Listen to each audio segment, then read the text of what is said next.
Hello everyone, welcome back to my channel. आज का हमारा फर्स्ट वर्ड है ग्रीडी। ग्रीडी का मतलब होता है लालची। ग्रीडी, लालची। रिमाइंड, रिमाइंड का मतलब होता है ध्यान दिलाना। रिमाइंड, ध्यान दिलाना। फॉरगिव, फॉरगिव का मतलब होता है माफ़ करना। फॉरगिव, माफ़ करना। प्रीशियस, प्रीशियस का मतलब होता है कीमती। प्रीशियस, कीमती। कैरेक्टर, कैरेक्टर का मतलब होता है चरित्र। कैरेक्टर, चरित्र। रिस्पेक्ट, रिस्पेक्ट का मतलब होता है आदर करना, सम्मान करना। रिस्पेक्ट, आदर करना।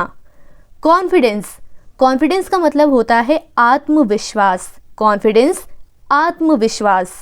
स्ट्रेस, स्ट्रेस का मतलब होता है तनाव। स्ट्रेस, तनाव। इनोसेंट, इनोसेंट का मतलब होता है मासूम या निर्दोष। अनफॉर्चुनेटली, अनफॉर्चुनेटली का मतलब होता है दुर्भाग्य से। अनफॉर्चुनेटली, दुर्भाग्य से। इम्पैक्ट, इम्पैक्ट का मतलब होता है प्रभाव या असर। इम्पैक्ट, प्रभाव या असर। अगला वर्ड है डिसीजन। डिसीजन का मतलब होता है फैसला। डिसीजन लेना, फैसला लेना। इम्पॉर्टेंट, इम्पॉर्टेंट का मतलब होता है महत्वपूर्ण। इम्पॉर्टेंट, महत्वपूर्ण। स्टक, स्टक का मतलब होता है अटक जाना। स्टक होना, कहीं पर भी अटक जाना। इंटरेस्टिंग, इंटरेस्टिंग का मतलब होता है दिलचस्प। इंटरेस्टिंग, दिलचस्प। वैल्यूबल, वैल्यूबल का मतलब होता है कीमती। वैल्यूबल, कीमती। एक्सक्यूज़, एक्सक्यूज़ का मतलब होता है बहाना। एक्सक्यूज़, बहाना। परचेज, परचेज का मतलब होता है खरीदना। परचेज, खरीदना। इंक्रीज, इंक्रीज का मतलब होता है बढ़ना। इंक्रीज, बढ़ना। डिक्रीज, डिक्रीज का मतलब होता है घटना। डिक्रीज, घटना। रिफ्यूज्ड, रिफ्यूज्ड करना मतलब इनकार करना। रिफ्यूज्ड, इनकार करना। फियरलेस, फियरलेस मतलब निडर। फियरलेस, निडर। लॉयल, लॉयल का मतलब होता है वफादार। लॉयल, वफादार। रीज़न, रीज़न का मतलब होता है कारण या वजह। रीज़न, कारण या वजह। इम्प्रूवमेंट, इम्प्रूवमेंट का मतलब होता है सुधार। इम्प्रूवमेंट करना, सुधार करना। इम्प्लीमेंट, इम्प्लीमेंट का मतलब होता है लागू। इम्प्लीमेंट, लागू। केयरफुली, केयरफुली का मतलब होता है सावधानी से। केयरफुली, सावधानी से। मिरेकल, मिरेकल का मतलब होता है चमत्कार। मिरेकल, चमत्कार। स्ट्रैटेजी, स्ट्रैटेजी का मतलब होता है रणनीति। स्ट्रैटेजी बनाना, रणनीति बनाना। इग्नोर, इग्नोर का मतलब होता है अनदेखा करना। इग्नोर, अनदेखा करना। डेंजरस, खतरनाक। डेंजरस का मतलब होता है खतरनाक।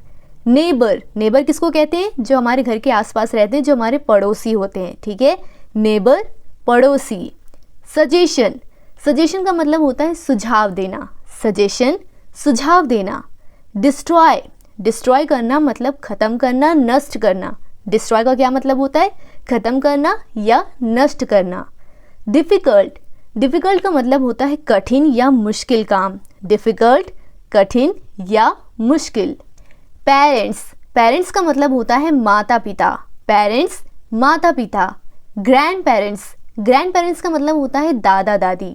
ग्रैंड पेरेंट्स, दादा दादी। कलेक्ट, कलेक्ट करना मतलब इकट्ठा करना। कलेक्ट, इकट्ठा करना। बुक वॉर्म, बुक वॉर्म का मतलब होता है किताबी कीड़ा। हम बोलते हैं ना किसी को जो बहुत ज़्यादा किताबें पढ़ते हैं, उन्हें हम बोलते हैं कि बुक वॉर्म, तो उसका मतलब होता है किताबी कीड़ा। स्ट्रेंजर, स्ट्रेंजर का मतलब होता है अनजान व्यक्ति। कनेक्शन, कनेक्शन का मतलब होता है संबंध। कनेक्शन, संबंध। कॉस्टली, कॉस्टली का मतलब होता है महंगा। कॉस्टली, महंगा। चीप, चीप का मतलब होता है सस्ता। चीप, सस्ता। हेडेक, हेडेक का मतलब होता है सर दर्द। जो सर में दर्द होता है ना, तो उसे इंग्लिश में बोलते हैं हेडेक। फाइनली, फाइनली का मतलब होता है आखिरकार। फाइनली, आखिरकार। फॉरएवर, फॉरएवर का मतलब होता है हमेशा के लिए। फॉरएवर, हमेशा के लिए। इमेजिन, इमेजिन का मतलब होता है कल्पना करना। इमेजिन करना मतलब कल्पना करना। डिज़ायर, आज का हमारा लास्ट वर्ड है डिज़ायर। डिज़ायर का मतलब होता है इच्छा। ठीक है, डिज़ायर, इच्छा। तो फ्रेंड्स, आई होप कि आपको आज की क्लास समझ आई हो, आपने कुछ नया सीखा हो। इसी तरह डेली आसानी से इंग्लिश वर्ड मीनिंग सीखने के लिए, इंग्लिश स्पीकिंग सीखने के लिए हमारे चैनल को सब्सक्राइब करें और कमेंट करके बताएं कि ज्ञान को इंग्लिश में क्या कहते हैं, ज्ञान को इंग्लिश में क्या कहते हैं। Thank you for watching and don't forget to like, share and subscribe.